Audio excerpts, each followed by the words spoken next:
Welcome to the Facebook Live. What's great a little bit about this self-quarantining is I don't have to shave as much. A lot of people are talking about, everybody's getting more hygienic because of of all this.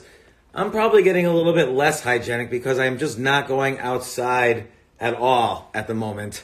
But I'm going to wait for a few more people to show up. But if you have any questions to start off with, and then I have a couple things to say, but I'm glad people are showing up. And feel free to ask. So thoughts on the stock market? I'll just take a look at what the latest numbers are. See, I haven't looked at the stock market all day. Okay, I see now the S&P 500 and the Dow and the Nasdaq are all down more than 9%.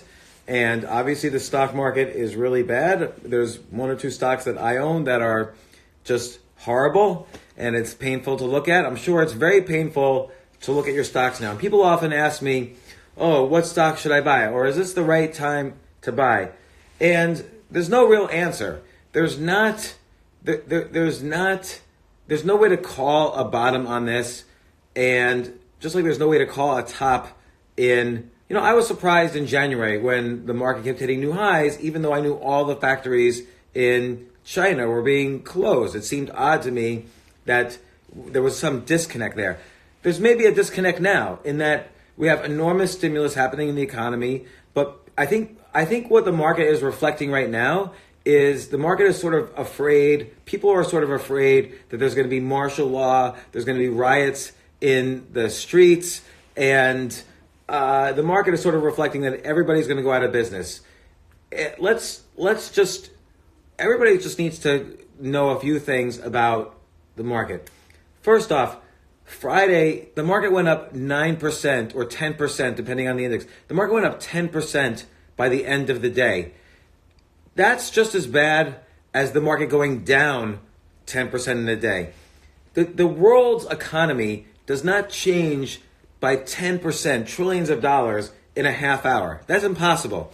So if the market goes up 10%, the market goes down 10%, both of those are bad numbers. So I personally don't like to invest for the long term when the market is so volatile, either up or down.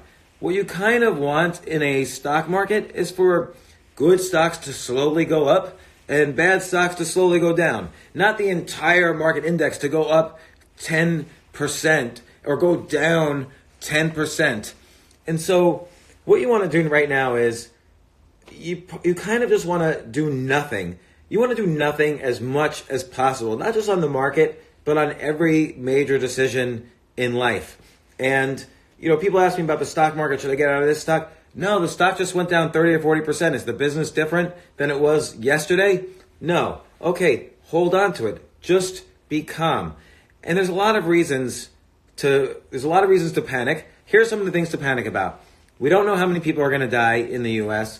We don't know. I'm quite frankly nervous about all these restrictions. Not so much the restrictions, because I think it seems like they do help in other countries like South Korea and China. But I do think people are so afraid of mass riots and violence and robberies that the military is going to get called in. There's lines around the block at gun stores. So someone says it sucks when you're in a stock and a 401k that went down. It totally sucks. I am down, and there's like one main stock I own, and I am down an enormous amount on it in the past week, 2 weeks. And, you can't look at it because I know for myself, the fundamentals of that business have not changed, and that here's what we do know. We do know that the Federal Reserve is going to drop at least $1.5 trillion onto the market in the next few months. That's more than they did in the financial crisis, where all the banks went out of business. You have to remember, in 2008, early 2009, it seemed like every single bank was going out of business. So the Federal Reserve gave the banking system $1.5 trillion. We're going to do even more now. There's $1.5 trillion, then another $700 billion. Then there is rates were cut to zero, which is a big stimulus. Oil has fallen from 50 to 30, which everyone was saying that was bad, but actually that's a huge, huge stimulus. It means anybody driving to work suddenly just got a pay raise because you don't have to increase. Suddenly you don't have to increase the amount of money you're paying for gas. You're actually spending less of your income on gas. Not only that, it's been hinted that there might be an income tax break for a lot of people. So there's a lot of reasons to be hopeful about the economy and the stock market. You can't just say, oh, I'm going to buy now. It's 2,000 points down. It might go down another 2,000 points tomorrow. It might go up 2,000 points tomorrow. And then you'll say, oh, I wish I should have bought. But the key is you don't want to buy when things are going up so much or down so much. That is volatility. It's insanity. Better to just be calm. There's always opportunities to buy. The all-time highs on the Dow were almost 10,000 points higher than it is now. So you have plenty of time to get into the market. There's not going to be a shortage of buying opportunities once this thing calms down. Someone's asking about the book writing challenge. I'll address that in a second, but here's some news, or not news, but here's some things I've learned in the past day. I was talking to Dr. Marty McCary on my podcast. He's a specialist at Johns Hopkins. He's been following all the news. He's been a pundit on Fox and CNBC and other places. And one thing we do know is that this pandemic lasts about 3 months. So in China, it lasted about 3 months. In South Korea, seems like it's lasting about 3 months. Who knows what will happen in Italy, but it looks like it'll last about 3 months. And you think about, so in the U.S., let's say in the U.S., the virus started conservatively March 1st. That means by June 1st, by the end of May, just in 2 months, the pandemic will be over. And in the middle of that, on April 15th, the pandemic usually hits in China and South Korea. This is true. The pandemic will hit peak coronavirus. So that's when we should see the most new cases per day. And so now, if you combine that with all the social distancing, all the restrictions, they just announced no more gatherings greater than 50 people. All the schools are closed. Many cities and states are putting curfews in. And that feels bad to Americans. It feels like some kind of martial law, military thing. But the reality is that will massively prevent the spread of the number of cases. And here's an example. China has 2 billion people. And let's be honest, China is a mess. Like that is, how could that country, it seems like that country can't get anything right. And yet, after they started doing kind of this restricted movement, they closed down the factories, they started taking this seriously, which was kind of late in the game. They instantly dropped off in number of cases, and then a few days later, number of new deaths. And then the virus, now it's over. It's three months after it started, it is completely over. It is done. Factories are reopening, stores are reopening, restaurants are reopening. The same thing's going to happen in the United, and the Chinese stock market just hit all-time highs. So the same thing could happen in the U.S., should happen in the U.S. The problem is the fear of the fear, the fear of the panic. The panic has taken control over how we're thinking. We're not thinking about the disease. We're not thinking about, am I going to get sick? Or are you going to get sick? I mean, we are a little bit, but really we're thinking about, are all these actions being taken by the government correct in terms of social distancing and quarantine? And we're thinking about, quite correctly, what is the effect on the economy? Like, I personally know many people who are sadly going out of business, like small businesses, restaurants, bars. Heck, I own a bar, and I don't know if that bar will stay in business. Who knows? And so the question is, we're 4 weeks away from peak coronavirus in the U.S. After April 15th, if we act like South Korea and China, we're going to start to see the number of infected cases go down starting April 15th, give or take. Maybe even earlier if the virus started earlier in the U.S. And we're going to start to see, a few days after that, we're going to start to see the number of deaths go down. Again, give or take. But certainly it's the case if your kids are not outside, if you're not outside, if you're not getting the virus, there's fewer chances for you to transmit the virus, and then the number of cases will go down will not be anywhere. I mean, the New York Times, or no, it was Harvard, had this ridiculous report. I think it's ridiculous that they said up to 40 to 70% of people will get infected, and then do the math from there to figure out deaths and so on. This just seems to me to be ridiculous. In China, what is there? There's 2 billion people. 2 billion people. There were 80,000 cases and 3,000 reported deaths. Now let's assume China's lying. Let's just say there was 100,000 deaths in China, which is horrible. That's still 2 billion over 100,000.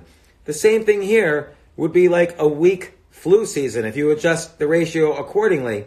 And again, we're reacting just as fast as China. The entire country is on lockdown right now. Now, it doesn't seem that way. If I go out in the street right now, people will be walking around, but most of the social distancing occurs in schools, it occurs in restaurants, it occurs in bars, it occurs at conferences, it occurs at movies, at Broadway plays, theater, museums. All of that is done. All of that is locked down. How long will it last? I don't know. Will it last a week, 2 weeks? My guess is it's going to last at least, some version of it's going to last at least until we hit peak coronavirus, which is probably around April 15th. And again, what I was saying earlier was that if you look at the history of these sorts of pandemics, and if you look at what's happening in South Korea and China, a pandemic tends to last for 3 months on the dot. And the peak part of the pandemic, when there's the biggest rise in the number of cases, that happens at the halfway point. So for us, it'll probably be around April 15th, give or take a few days.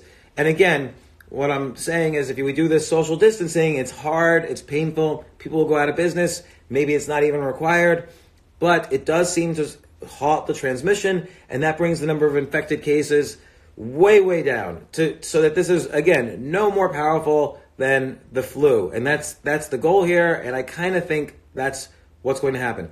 How does this compare to the Spanish flu? The reality is this is much, much worse than the Spanish flu, potentially. In terms of the exponential rate in the beginning, it's much more contagious, and it seems much more lethal, just on the basic numbers. But again, we don't know. The number of people who get infected, it seems to go down after a few weeks. Again, we saw that in China, we saw that in South Korea, and it could be because of the social distancing. Don't forget, in the middle of the Spanish flu, right when they should have been locking down, they were holding parades. But Philadelphia had a massive parade then. So of course, everybody in Philadelphia got infected. So here, parades are canceled. Schools canceled. Nothing got canceled during the Spanish flu. That's the main difference. The actual disease itself is much more fatal, and it seems to be more contagious. But again, the length of these pandemics seem to be about 3 months. Spanish flu lasted for a longer time. And with social distancing in place, with better health care, there should be many fewer illnesses, deaths, and so on. The other thing is that, and this is sort of important, and it's sort of scary, is that the elderly are more affected by this than young people. That's all the evidence, is that the mortality rate in China of people over the age of 80 was about 15%, and it's kind of like between 0 and 1% for young people. And so that doesn't mean don't worry if you're not old. It means you don't want to kill people. So the purpose of social distancing is not to protect you. You'll be fine. But it's to protect elderly people from getting infected by you. And so that's really what will overwhelm the ICU everyone's saying, oh, all the ICU beds are going to be overwhelmed. Well, quite frankly, most elderly people are aware of that now, and they're staying home. They're not going out and getting infected and participating in parades. So yes, will this test the healthcare system? Of course it will. It's a major virus, but will the worst case scenario is 10 million people need a ventilator and there's only 100,000. I've seen headlines like that, and it's just insane. Again, maybe this fear is justified in that we need to kind of lock things down and shut things down, but don't let the fear take over your ability to function normally. So someone asked my opinion. My opinion is the social distancing that we have right now in place, and maybe a little bit more, maybe a little bit less, is going to work. And we're going to see much fewer cases in the long run of this. And again, I'll repeat this again, a pandemic like this usually lasts about 3 months. If you look at SARS, MERS, Asian flu, Hong Kong flu, they all lasted about 3 months. the peak of it, when the most cases were happening each day, was halfway through. So that would be roughly between April 10th and April 15th, only a few weeks away for us. So we just have to keep calm for a few weeks, and then we'll start to see the data really come through, that there are less occurrences because of the social distancing. And then once we pass the peak, you're going to start to see the market skyrocket. The data is going to come in. You're going to start to see the market skyrocket. Now, someone said, should we take cash out of the bank? To be honest, I actually took cash out of the bank yesterday, but then I realized how that probably doesn't make much sense, because people are afraid to hold bills. Bills might hold on to the virus. Someone says it's been 3 months already. It's been 3 months since the beginning of this pandemic in China, but it hasn't been 3 months since the first real serious cluster in the U.S., which we kind of became aware of March 1st. Maybe it was a week before, who knows? But again, the timing is not as important. The 3 month period will be kind of near the end of May, and the peak period will probably be around April 15th, give or take. Probably like a week earlier, but conservatively up to April 15th. I don't think schools are opening between now and the end of the year. I do think other things will start to reopen, or else they'll go out of business. Like restaurants and bars will go out of business. And the thing is, we're kind of in a new normal in that, someone's asking, will this affect your 23andMe results? No, your DNA is the exact same as it was. Don't worry about it. But am I worried that this will extend past April 15th? Not really, because the combination of, if you look at South Korea, you look at China, you look at the timeline, what's happening in Italy, you even look at the cruise that was quarantined, the Princess Cruise Line that was quarantined with 3,700 people, it all seemed to happen in 3 months, and the peak coronavirus happened on exactly the midpoint. And so for us, I'm guessing April 10th to April 15th. I also think the fact that there's social distancing now, like my entire family is just staying at home all day today, and that's going to drastically reduce transmissions. Do I have a chin-up bar? Yes, in the basement. And I was able to do my first pull-up a few months ago, but I haven't worked out lately. So I think, so yes, I'm going to keep getting the information. I'm going to keep doing podcasts, but I am, of course, not an expert, but the good thing is I have access to many experts. It's funny, I wrote a book in 2011. I don't have it with me. I wrote a book in 2011 called The Wall Street Journal Guide for Investing for the Apocalypse. Chapter 2 was all about pandemics. So I have researched this from a historical point of view. But again, the news changes every day about coronavirus, so I'm always calling the latest doctors with the latest research and so on. I did get an email, though, the other day that I want to read. I got this email from my friend Cheryl Richardson. She's a very good self-help writer, and she made a really good point, and I'm going to read a few words. She noticed 2 women were in the grocery store fighting in a physical fight over toilet paper. And a friend of hers asked, can you believe this insanity? What's happening in the world? People are fighting over toilet paper. And the thing is, it actually makes sense, because what's happening is, I'll read her words. 2 words: emotional regression. The adults have left the room and the children are now running the show. And it happens to each of us nearly every day. When we get scared or triggered by something that makes us feel powerless or afraid, we tend to go from being full functioning, clear thinking adults to children who act impulsively. The survival software in the brain gets activated, and we suddenly change into more primitive fight, flight, or freeze behaviors in an effort to feel safe and in control. So this is really true. And this is I'm seeing this with everybody. And you're seeing this in the stock market. People are in flight right now. Friday afternoon, they were in fight. And sometimes they're in freeze. Market's going down. I don't know what to do. The real thing to do is to not look at it for about 3 months and see where things are then. Believe me, there are going to be plenty of opportunities and plenty of time. You don't have to catch the bottom. Wait for the data to just start to look good, and we should expect the market to go up. Again, don't forget, we're going to have trillions of dollars in stimulus. There's not going to be taxes for the year. Some degree of student loan debts are going to be canceled. There's going to be so much extra money in the economy. What that means is, what government economic stimulus means is that the banks get money to lend to people, and they get incentives to lend it. And then companies don't want to put money in the bank because there's only 0% interest rates. So they start buying other companies or start investing in other companies. And so that makes stocks go up. And it's not going to happen tomorrow. It might not happen for a few months, but that's long term. As things settle back to normal, that's going to happen. And I think the important thing to realize is this period will end. It might not end April 15th. That's when we're going to hit the peak part of the pandemic. But certainly by the end of May or towards the end of May, you're not going to see as many new cases. You're not going to suddenly see, oh no, the first death in West Virginia. Everybody panic. Shut down all the grocery stores. No, by June, we're gonna be focusing on building our businesses back up, looking at opportunities in the stock market. Maybe even in May or end of April, we'll be focusing on that. But right now, the key thing is, and so someone says that's why we need UBI. I sort of agree with that. Like, I kind of wonder with this federal stimulus, okay, are they just going to help out the banks, which indirectly helps out people with this trickle-down thing?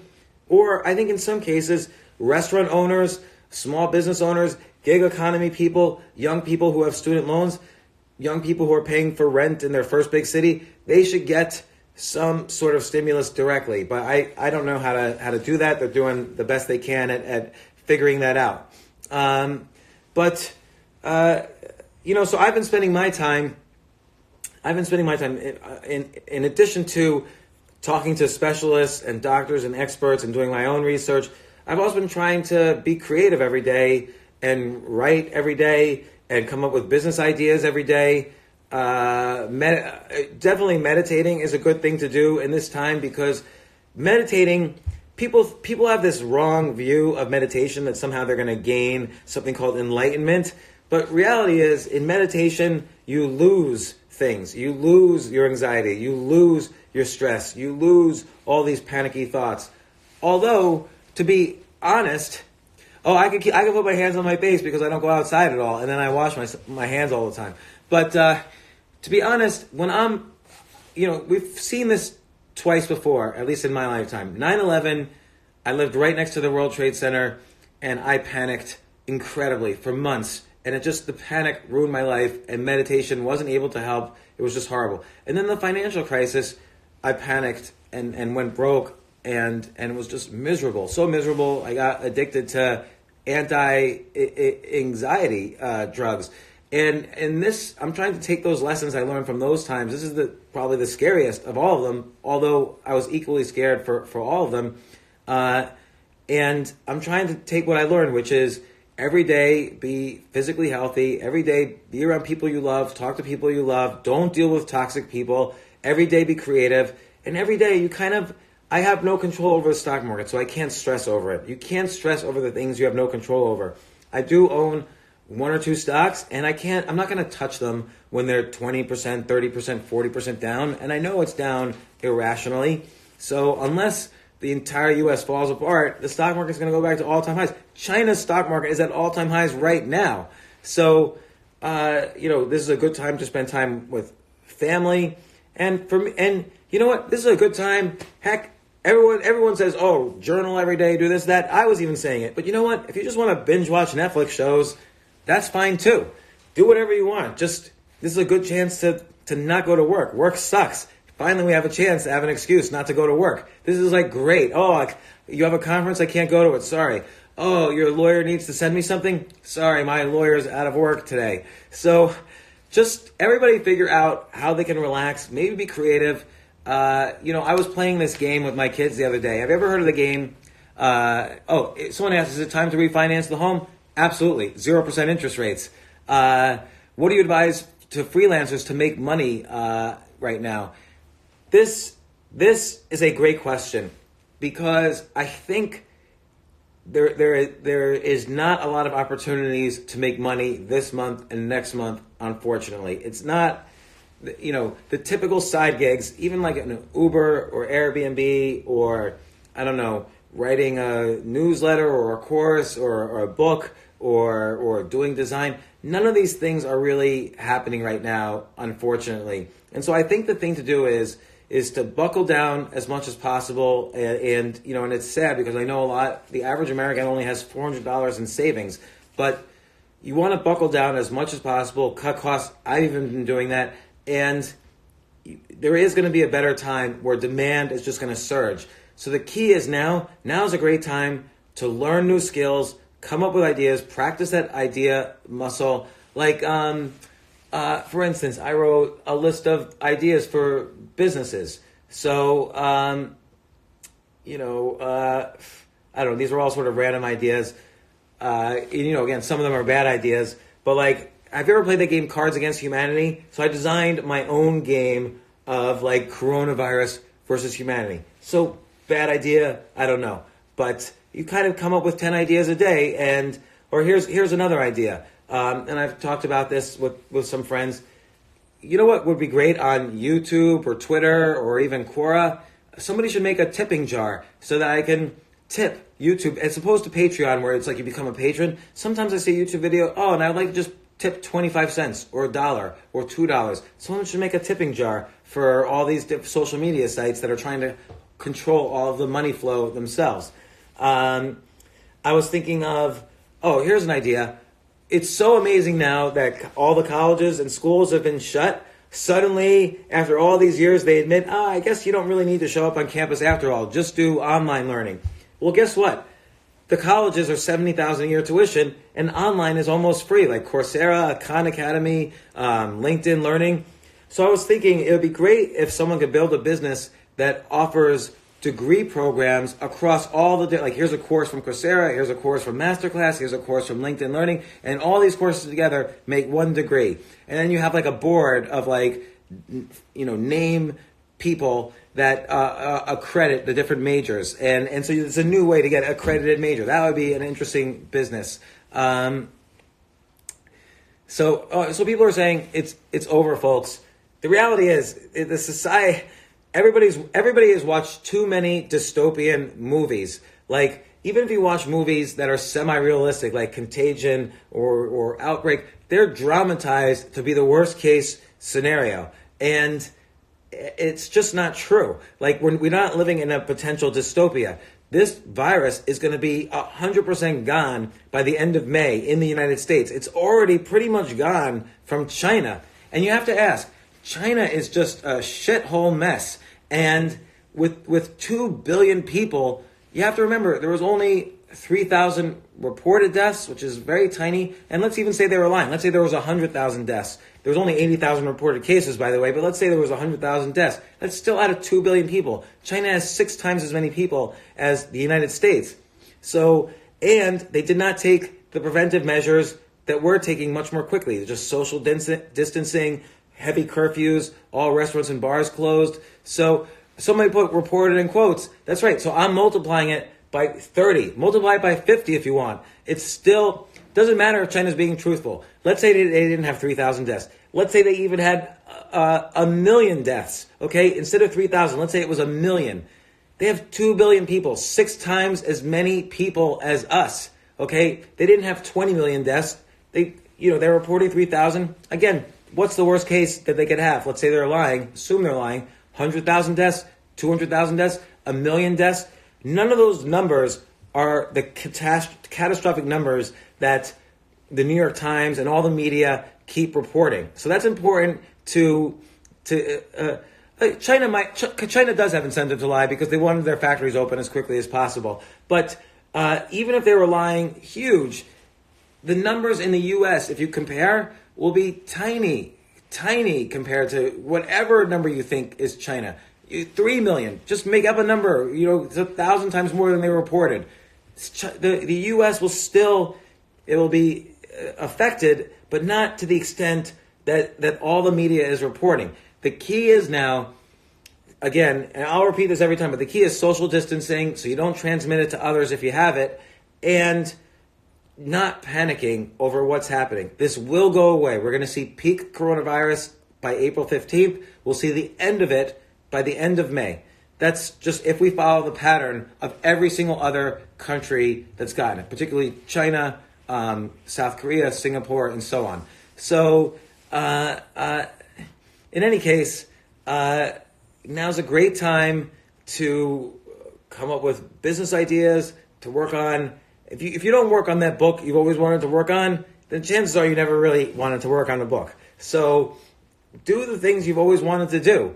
Now, it is horrible, and this is what I start to wonder, what's going to happen, because tens of thousands of small businesses, it does seem like they will go out of a business. For instance, I own a bar in New York City. It's a comedy club / bar. And it's not going to be good for the comedy club sort of pays rent month to month as they do well. So I can see if for all the businesses that are like this business, a lot of them are going to go out of business. But I think there probably will be some stimulus to help these kind of businesses. So am I allowing anyone in my house? Yes. But, very limited. And I've been going out for a walk, but you just stay distant. There is a benefit to social distancing. Let's say I have coronavirus. If I go outside and do my regular day, I can infect 2 or 3 people. Then each one of those people can infect 2 or 3 people, and so on. And so potentially, because of me, an extra 1 million people could get infected over the course of a month. But if I stay indoors, and if I have coronavirus, I don't, by the way, but if I stay indoors, then it doesn't spread at all from me. So that's the purpose of social distancing. Yeah, party at my place. But any questions? What are those framed behind me? There's $2 bills framed behind me. That's a gift I got for my birthday once. And then there's an arcade game behind me, a Defender arcade game. In terms of books I'm reading, this is a really great book, The Evolution of Everything by Matt Ridley. He talks about how not only do humans evolve, but every industry evolves. So we've seen education evolve, right? We first learned education from our elders. Then we learned education from, the priests and the shamans and rabbis and so on. And then we learned education from essentially the government and colleges. And I think now we're going to go through another evolution where we're going to start to go from in college education to online education. And I think there's huge benefits to that. You have much more free time. It costs much less. You'll get in less student loan debt, and you'll have many more opportunities to work or start internships or apprenticeships while you're continuing your education. So I think education will evolve. I think certainly manufacturing around the world is going to evolve. We're not going to depend on China as much as we used to. So I think this concept of evolution of everything is important. Someone asked, how long do I think social distancing will and should last?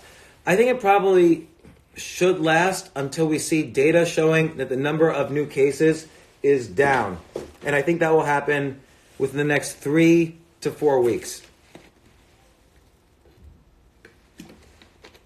If the number of new cases that are increasing every day doesn't start to go down because of social distancing, then I would get a little nervous. But I don't think that will happen because I think, again, we're going to hit peak coronavirus probably around April 15th, maybe a few days before.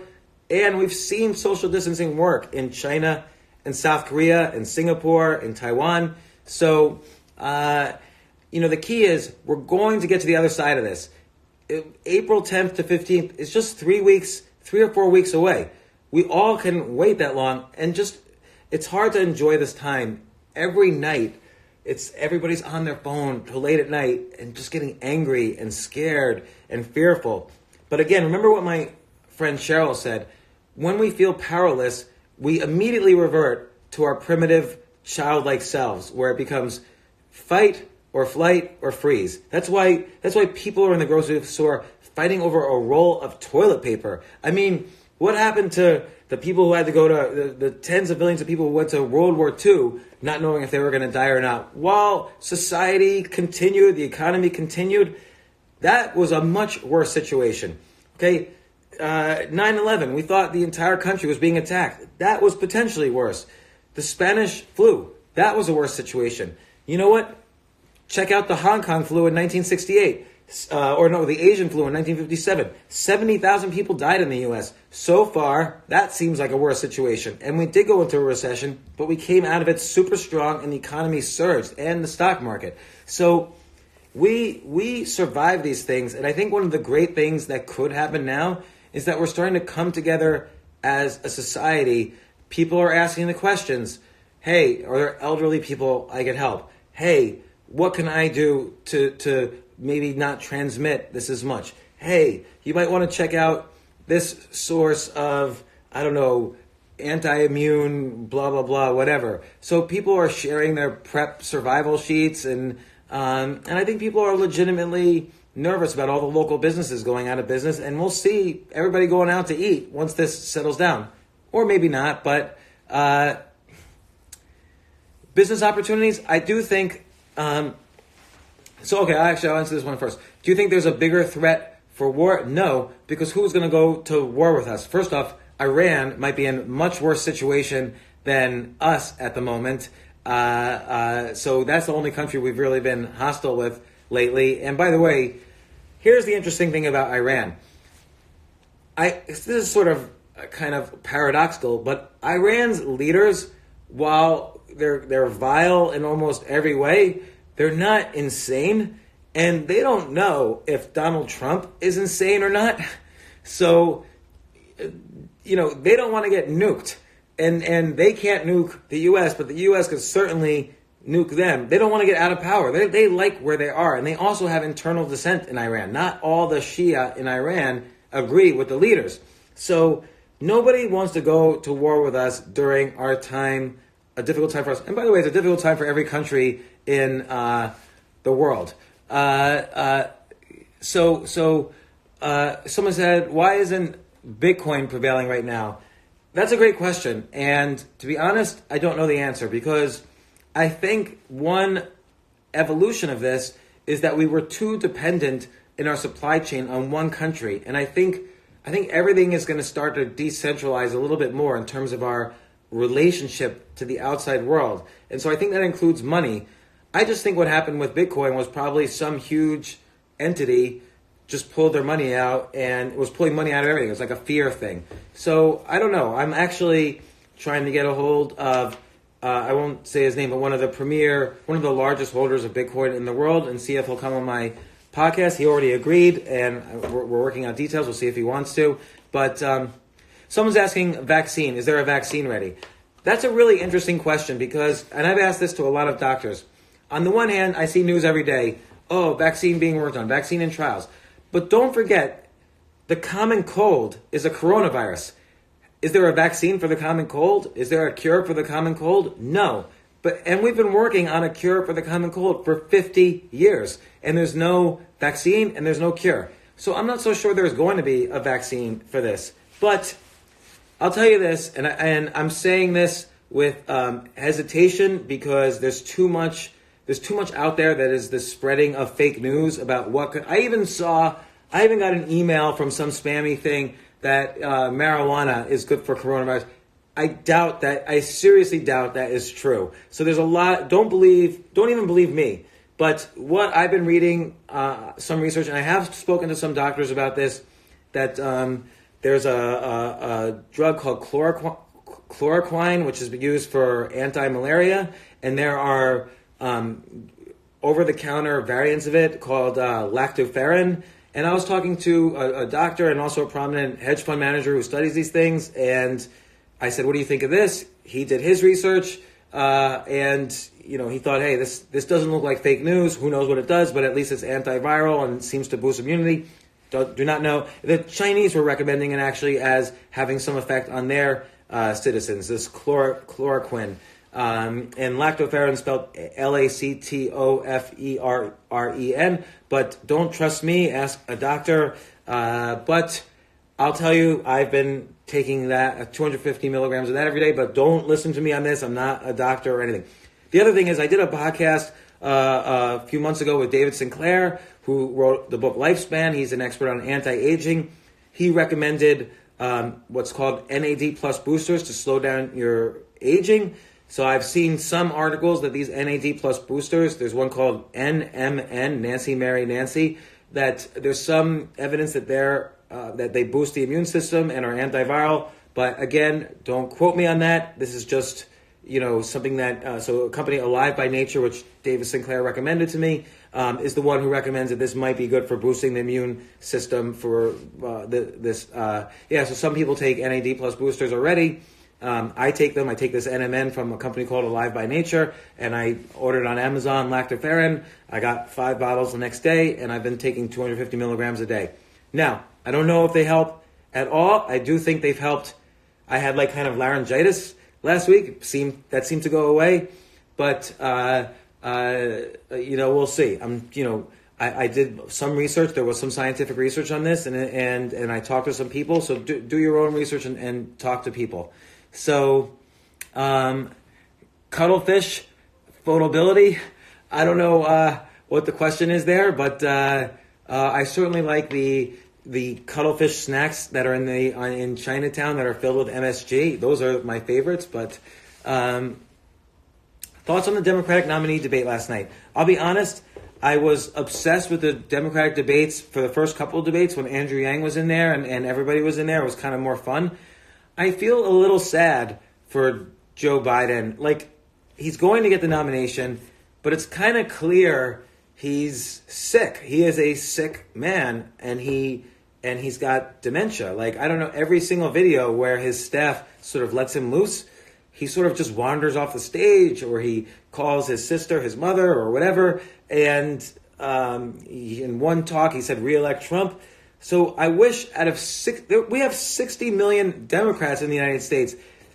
Is really the number one Democrat in the country Joe Biden? Like, is that who the 60 million people want as the nominee? I don't know if that's the answer. So there is mental decline. It's not. I'm not saying anything that nobody else has thought. I think a lot of people who are going to be voting for him are more in the anybody but Trump camp. But we're voting for the leader of the world. Do you really want the leader of the United States of America, of the world, to be a guy who's got dementia? I mean, we had Ronald Reagan, and there was a lot of bad things that happened in the later stages of his administration. So, but I'm definitely not for. Here's the problem.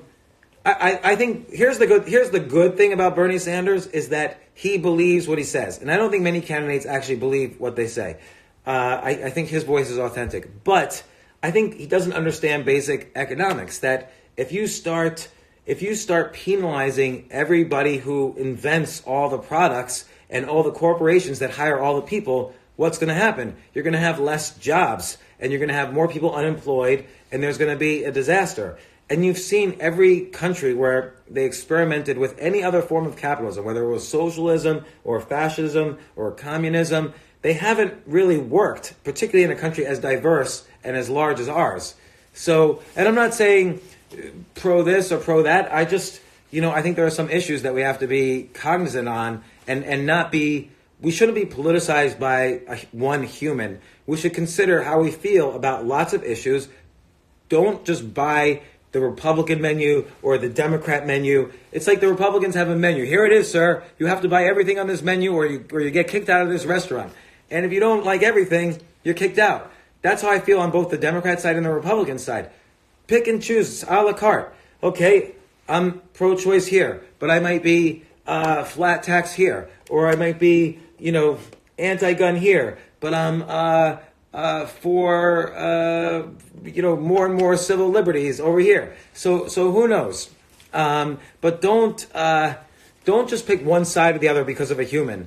And even this coronavirus, it's a shame to see every Republican feels one way and every Democrat feels the other way. Really, is it such a coincidence that 60 million people feel exactly the same and 60 million people feel exactly the same? It's just weird. You don't want to politicize such a dangerous catastrophe right now.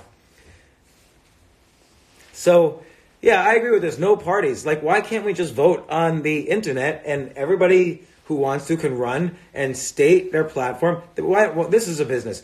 There should be a platform that's very secure. Do it with cryptocurrencies and blockchain. It was very secure. And everybody should be allowed to run and state their position on every issue. And then you can decide who to vote for. And then everybody should just vote from home. Why do we have to do... We basically use a system that was created in 1789, and we continue to use it. It's insane. So let's come up with something new. Again, this book, The Evolution of Everything, eventually politics is going to evolve too. And if we don't evolve with it, we're going to be in trouble. Now, I do think a positive that might come out of this coronavirus is that we have time to sit back and think about how we feel about things. Think about what we think about school. Oh, isn't it interesting that my daughters are home from college? I guess they didn't really need it after all that much. And now they're reading, they're drawing, and yeah, they're binge watching Netflix. Who cares? Like, do whatever you want, but you don't need. We're always told, oh no, you gotta work 100 hours a week. No, you don't. You can also binge watch Netflix if you want. I mean, not everybody has to be a gazillionaire, and it's not clear that working 100 hours a week makes you successful anyway. So, no more victimless crimes, end the drug war. I agree with that. I was talking to someone the other day who was in favor of jailing people for possession of opiates. And I said to him, why would you want to jail the exact people who need help? And he said, well, I've known too many people who died from opiates, so we should jail anyone who has opiates. And I'm like, again, I have opiates in my drawer. If someone caught me with them, I'd probably be jailed. Like, why do you jail the people who most need help? Jail the people who are selling like heroin or fentanyl illegally or whatever. Like, don't jail the victims. And I agree on victimless crimes. There's lots of victimless crimes that people spend a lot of time behind bars for that are very inappropriate. And I think that's got to end. Look, whenever they, you can argue, okay, murder, rape, burglary in most cases, beating someone half to death. These are crimes that people should go to jail for. Also crimes where you do financial embezzling. But there's all sorts of gray area issues like drugs is one. I don't know, you can argue insider trading on Wall Street's another one. There's a lot of crimes that are victimless, but these people go get 20 or 30 years behind jail and they don't even understand why. So, what about my hair? It's a mess. The good thing about this social distancing is I don't have to brush my hair or shave or dress nice or anything like that. I don't use shampoo. What's shampoo and conditioner? Does anyone know? Can anyone tell me what is conditioner actually used for? I ask this question and I'll get 20 people ask the question, what is conditioner used for? There'll be 20 different answers. So stop using all these chemicals that they keep selling you. So, okay, my thoughts on the market. So here's what I think about the market, and this is very important. When the market should be going down right now because there's uncertainty, right? We don't know if social distancing is going to work. We think it will, but we won't know until another week or two. And we also don't know, on April 15th, we'll see this peak coronavirus. The big worry right now is not, or one of the big worries, there's many big worries, but one of the big worries right now in the media is that we're going to overflow the medical system. And in the United States, there's 135,000 ICU beds, and potentially millions of people could need the ICU. So, yes, we'll probably flood the medical system, but we will know for sure by April 10th through 15th, because that's when if a pandemic truly lasts for 3 months, and there's evidence it does, particularly we've seen it in China, we saw it in South Korea, Singapore, and so on. If there's evidence that a pandemic lasts 3 months, the peak coronavirus will happen around April 10th to 15th, and that's when the cases will start to go down, and we'll know if this social distancing prevented the hospitals from being overflowed, which I expect they will. We'll put pressure on the system, but they won't overflow the way they did in China. So I do think the worst case scenario will be largely avoided. I mean, we're kind of in a scary scenario now where people are dying, of course, and we have all these legal, you can't go outside at this time, you can't go to restaurants, but all this social distancing, which almost feels like martial law, but all this social distancing and all these new lockdowns are to prevent the transmission of the disease, and I think it will work just like it worked in China. If China could do it, we can do it, and just like it worked in South Korea. So there's a lot of it's funny, I just got a phone call, but I was able to delete it. So the question is, have we peaked in the USA? I would recommend, I'm going to put this on my live stories afterwards. We have not peaked in the USA. The peak tends to happen a month and a half after the first cluster of cases. So let's just say that happened March 1st. The peak will happen around April 10th through 15th. So Any suggestions for the Indian markets? Yeah, I think India is gonna, here's what happened on February 10th, the day after the Chinese New Year period ended. Everybody suddenly called, all small businesses called their factories in China, and nobody picked up the phone. Chinese factories were all closed, and everyone was like, oh my gosh, everybody told me to use factories outside of China, and I only use factories in China. Now that's going to change, and I think India will be the first place that will start to see factories pick up. So I would, if I were to buy stocks, not yet, by the way, if I were to buy stocks in April or May when things calm down, I would certainly look at Indian ETFs or mutual funds or so on. I don't know any companies in India myself, but that's why an ETF or a mutual fund. The market in general, I'll tell you this very important thing that most people don't realize. When the market goes up 9% in a day, or even when the market goes up 4% in a day, and that's up, that's a bad sign. You don't want the market to go up or down 5, 10, 4% in a day. Too much volatility. The world economy does not change in value 10% in one day, either up or down. That's the definition of insanity, is when you're that volatile. And so that's the fight or flight reflex happening. So the market went up, 9 or 10% on Friday. Now it's down 11% or 8%, whatever it is. That's, as long as you have up moves, you're going to have down moves. The same thing happened in 2002. The same thing happened in 2008. People would pile in. Oh, the disaster's over. Let's all pile in. The key right now is to do nothing until we have it's not day by day, it's week by week, or even in some cases month by month. We do know several things. One is peak pandemic will probably occur in mid-April, like let's call it April 10th to 15th, and we'll get data around that time. The pandemic itself will last 3 months in the U.S., just like it does everywhere else, so probably by the end of May. We don't know the exact date, but let's just say by the end of May. We do know there's enormous money being just air-bombed down onto the economy. The Fed is releasing trillions of dollars. Rates have been cut to zero. Income taxes might not exist this year. Debts are being forgiven. So much stimulus is happening. That does... people don't put that in their bank account, that extra money. They invest it. They spend it. So the economy is going to surge back, even if we take a month or two off. And look, I think people were asking earlier, what are side hustle opportunities over the next month? I honestly don't know. I think the real opportunity right now is to buckle up, hunker down, and focus on being creative and have new ideas. I write down 10 ideas a day. So let me see.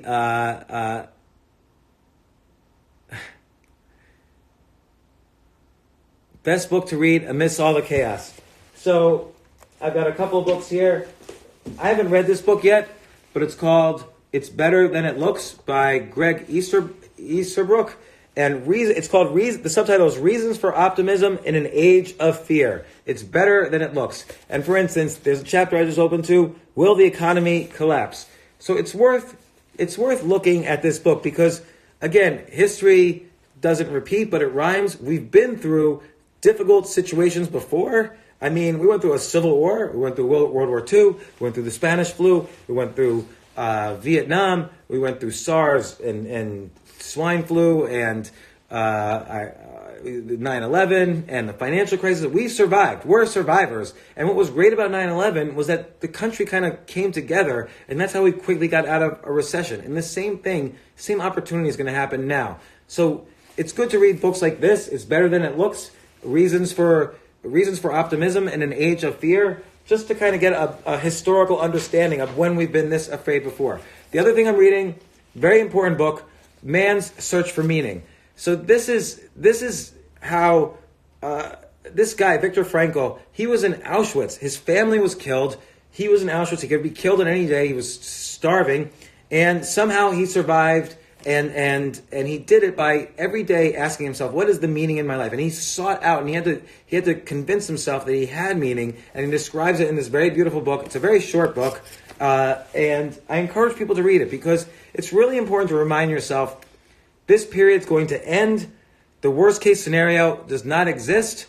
For me, actually, this is the worst case scenario, which is that we're in this severe lockdown and thousands of small businesses are going to close. I think that they're going to have to address in the stimulus. I feel really bad for those people, but we're going to see an evolution in business. The good thing is that so much, and it's almost bad. I'll tell you why it's bad in a second. But it's so bad that well, first off, it's good that there's so much economic stimulus being put into the economy right now. Trillions and trillions of dollars that didn't exist 2 weeks ago are now in the economy.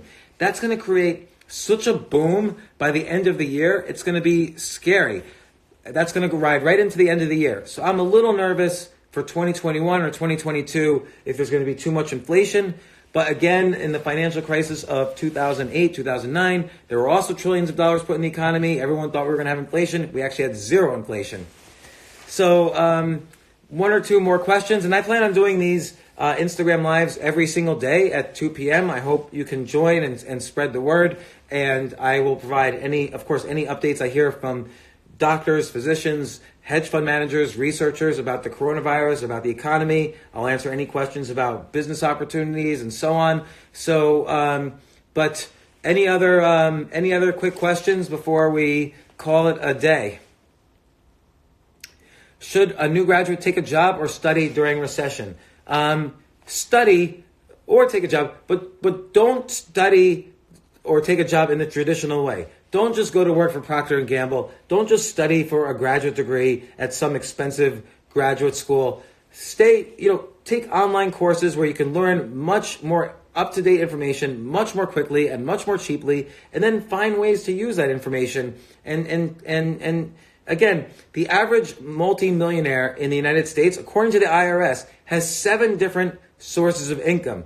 So you always want to gear yourself to learning enough skills and studying enough different areas that you could have 7 or more or maybe less sources of income. So that's why every day I write down 10 ideas a day. I wrote them down on an email today. Usually I write them down on my waiter's pad. I don't know where that is right now. Here's my waiter's pad. And I wrote down 10 business ideas. And by the way, write down dumb, crappy ideas. I wrote down someone should make Wuhan College t-shirts or Wuhan Athletics, Wuhan Lacrosse.